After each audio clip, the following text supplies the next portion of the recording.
seen chargé rek yéen. xaaral Bah Diakhaté Moustapha Diakhaté Assane Diouf ak xawma kan ils sont 4 ou 5 yoo xam ne délit boobu bañ leen ko toppee dañoo dem ba tribunal le tribunal a estimé que ce délit n'existe pas c'est-à-dire que code pénal bind na ko c'est vrai mais il faut retourner à l'article 50 de la Constitution. Le président de la République peut déléguer certains de ses pouvoirs mais cette délégation elle est d'abord actée par un décret. Tant que le décret n'existe pas, il n'y a pas de délégation. Mais bu boobaa celui qui a tout ou partie des prérogatives du président foofu lay feeñee kon foofu noonu on ne peut pas dire offense au premier ministre. Très bien. Donc loolu mooy benn. Deuxièmement, pour on dit comme tu l'as dit, on est en train de parler de diffusion de fausses nouvelles sur des vidéos anciennes. C'est à l'instar d'Abdou Nguer. Voilà, il faut craindre justement que lii dal Abdou Nguer lii daal Badara Gadiaga dal ko. Très bien. Et que on est dans une dynamique de vouloir effacer les gens. Mais c'est dommage. Alors Omar ci mbirum Guy Marius Sagna bi ak Diomaye bi mu ne c'est un président de transition ak kàddu yi Asi ak sa mbokkum Tëngéej. C'est le président Macky Sall, le régime de Macky a été à un moment donné trop faible. Quelque part. waaw trop faible vis-à-vis de ses opposants aujourd'hui au pouvoir. État du fo du caaxaan. dafay am looy négocier mais am na doo ko négocier il faut être ferme et à un moment donné dañ leen bàyyi ñoom lu neex ñu def ko au niveau de la gendarmerie de la police de la justice partout même sur des renseignements aussi secrets estampillés secrets on l'a vu ici bi Pape Alé di wax nee naa leen non il faut pas voir Pape Alé information yi fan la jógee donc au niveau de la gendarmerie il y a problème il y a une crise c'est là le problème mais ñoom nii la ñu faloo nii la ñuy gouverner ci nii ñu faloo nii ñoom lañu yaakaar noonu la ñuy gouverner et booy seet loolu moo tax li Macky Sall doon accepté Abdoulaye Wade accepté ko ñii accepté wuñu ko moo tax ñu teg Ameth Ndoye c'est-à-dire que ñoom dafa am yomante ne dañuy bëgg a téye seen nguur ñoom fayewuñ ko c'est-à-dire que li ngay yaakaar mooy démocratie ñoom xalaatuñ ko da ngay wax dara ñu jël rapidement këf lu yóbbu moo tax ku nekk di interpeller di laaj entre le procureur ak ñeneen kan moo jàpp gars yi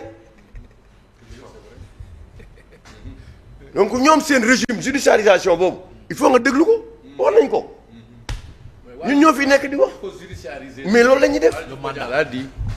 Il faut la. yow chef d'inculpation yi ñu teg Maïmouna Ndour Faye teg ko Babacar Fall teg ko Pape Malick Ndour kuñ ko bàyyi mooy y a problème. C'est là. il y a problème. doo toppee nit lu rëy. non yu rëy yooyu chef d'inculpation yooyu. nga xëy na ko ñibbil. même ñun ñëpp. ku ci ne yaa ngi naan mais comment se fait-il et le lendemain et li gën a garaaw mooy le lendemain am na kenn ku def live wax ba ne Pape Malick Ndour nañ ko convoqué waatee wax lan moo tax ñu bàyyi woon ko ba lënd bi yaakaar nañu Pape Malick Ndour bu ñëwee dañ koy jàpp anamu nu mu mujjee. dem ñibbi toog këram. donc ñoom dafa am benn perception bu ñuy am. loolu moo tax ce sera difficile que ñu mën a dund ak la justice de notre pays même la police la gendarmerie en un moment donné dinañ dem benn moment man maa lay wax dañuy sonn ni ku benn magistrat waxa woon dinañ dem benn moment le pôle judiciaire dem ba agrippé wu sonn yaa ngi dégg foofu lañ jëm ak ñoom parce que ñoom li ñu bëgg lañ xam ñoom xamuñu lu jaar yoon de quand je parlais avec quelqu'un il m'a dit une fois mu ne ma Omar Faye naa la wax benn affaire un ministre de l'intérieur doit être un régulateur du lu nekk rek bu ñu ko waxee rek war na mën a jël décision pour nga xam le rôle d'un ministre de l'intérieur dans un pays mais yooyu la ñu mooy lii ñoom si leen neex lañ ne te li ngeen neex nañ ko gone Guy Marius Sagna moom dafa am problème mooy mu wax dara ñu gis ko dégg nga li mu wax ci Macky Sall. nu mu accusation bi moom la woon. moom la kan moo ko def lu mu ci am. rejeté. On est minoritaire à l'Assemblée ba pare jàll.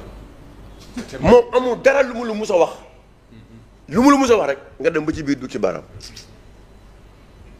moom problème am mooy day wut chaque fois buzz te du ko am. moom kay bu doon demee ut day gëm rek lu muy gëm kon mu topp la société française kon ne ci xeex ba léegi.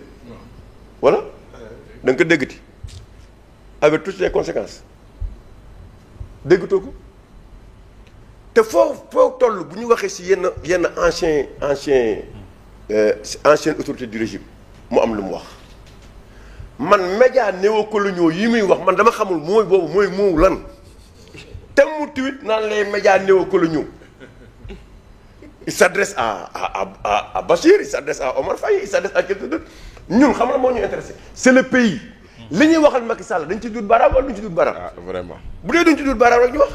waaw c'est factuel de. c'est factuel moo tax ñu di ko wax.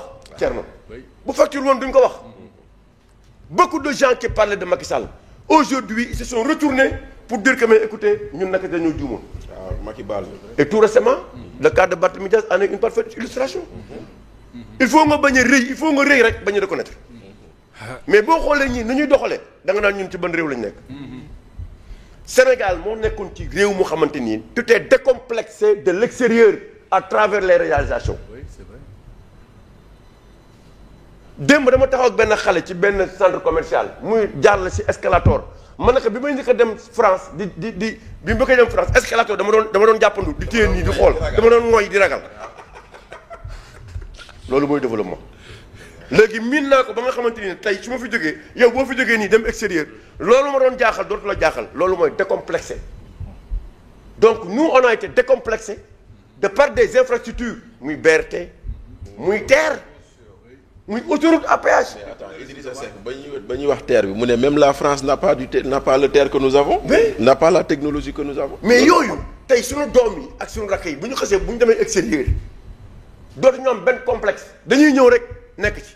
parce que la doon jaaxal à l'extérieur léegi yaa ngi koy commencé am ci sa réew mais loolu la ñuy xam réalisation moo tax ma ne ko dafa am daf ñu attaqué sax parce que quand il s'est agi de AIBD man maa doon wax AIBD newuñu fi di défendre lu nit deful il a parlé des avions yéen ñëpp vous l'avez lu ça aujourd'hui mais li mu wax amul les L410 NG bi mu wax comment tu peux faire de surfacturation sur des avions yoo xamante ne fa nga koy jëndee kooku moo ko defar mos nga gisee c'est-à-dire ki koy defar moom ngay defal ne surfacturation xanaa sax kooku bu fekkoon da ko jaay keneen kooku jaay la ko sax mais yow ki koy defar moo la koy jaay mu am assurance te c'est assuré c'est-à-dire que yow noo mën demee ci assurance bi di ko laaj na dem foofu xool bu fekkoon surfacturation la du am assurance. sur les avions yi yàlla c'est des avions yuy desservir dans ce pays man dama daan ñëw yow da ngay dem Europe da ngay ñëw dem aéroport Paris bëgg a dem Marseille wala bëgg a dem feneen am na ay avions des avions régionaux qui sont là moom ngay yëg waaye léegi ñu am ko suñu réew yow xamoo loolu yow. Charles de Gaulle wala Orly. Charles de mais way wala Orly. yow xamoo ko quoi yow Guy Marius Sagna xamoo loolu yow lan mooy modernité. lan mooy développement ci yow non pour vous dire fi ñu bëgg a yóbbu réew mi. bu fekk ñun dépassé nañ ko. waaw mais walaakaana boobu nag mënul am maintenant avion yooyu ñëw Sénégal yow 5 milliards nga wax jarul 5 milliards déjà 6,5 milliards lay jar. le contrat commercial c'était avec Doudou Ka mais les avenants c'était avec Antoine Bengue bi nekkoon ministre. waaw léegi beneen avenant bi kan la xam nga ko. du El Malick Ndiaye. troisième avenant bi kan la. Yankhoba Diémé. lan la wane barki démb gisu leen Yankhoba Diémé mu taxaw nii téye benn avion ñu naan Yankhoba Diémé ngi nii benn quatrième avion bi ñëw quatrième avion boobu kan la. c'est le contrat qu'on a eu avec les Tchèques avec Doudou Ka. avec formation de Sénégalais. oui d'ingénieurs yeeg ci biir. dégg nga li mu wax c'est-à-dire que donc dans le contrat. il est prévu nga am 10 ingénieurs aéronautiques. ci biir contrat boobu. yoo leen formé. nga am ay ingénieurs en mécanique. te bul fàttali léegi da nga am benn lan académie de formation. c'est-à-dire que am nga ko fii léegi lu ñeneen ñi amul yow am nga ko ci réew. loolu yëpp ci am benn atelier de maintenance des avions. Très bien. parce que autant tu maintenais tes avions à l'extérieur. léegi yow sa biir réew ngay def maintenance avion. mais yooyu moom da ko xam moom en tant que député. il n'a même pas le temps d'aller voir donc ñun modernité boobu ñu nekkoon. Très bien. foofu lañ yaakaaroon ne ñoom ñii bu ñu ñëwee ak seen wax ju bëri yëpp ils vont faire plus que ce que Macky Sall a fait ou moins ou wala même boo ko defagul sax tu vas commencer n'est-ce pas à ce que nit ñi gis ni ñii fu ñu jëmale réew mi baax na mais yow si det caché nga yem. projet caché léegi. ay det caché ay projet caché ay Massamba ma dem ay 1% n'est-ce pas ay 20% yokku taxi yeeg yokku yooyu nga fi def. mais Omar dégg naa naar bi dugg na. mais naar bi dugg na dinañ si ñëw bu ma wax gum léegi naar bi dinañ si ñëw donc ñun dañu bëgg a wax sénégalais yi ne leen.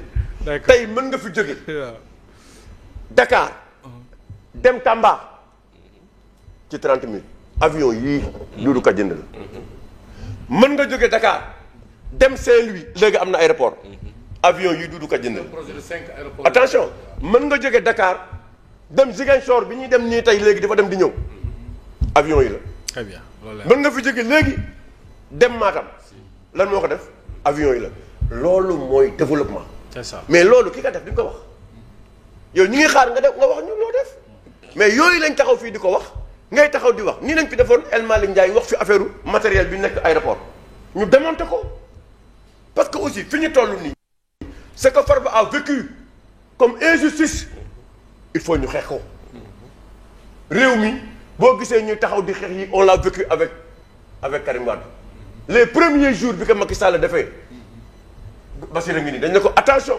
la CREI c'est le mauvais instrument. une juridiction d'exception. C'est le mauvais c'est pas pour dans un pays.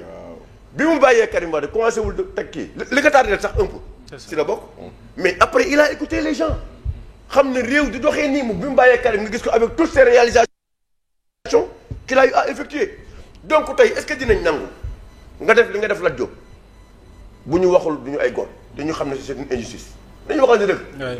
bu ñu xoolee li nga def li nga def Farba Ngom ñu xam ni injustice la.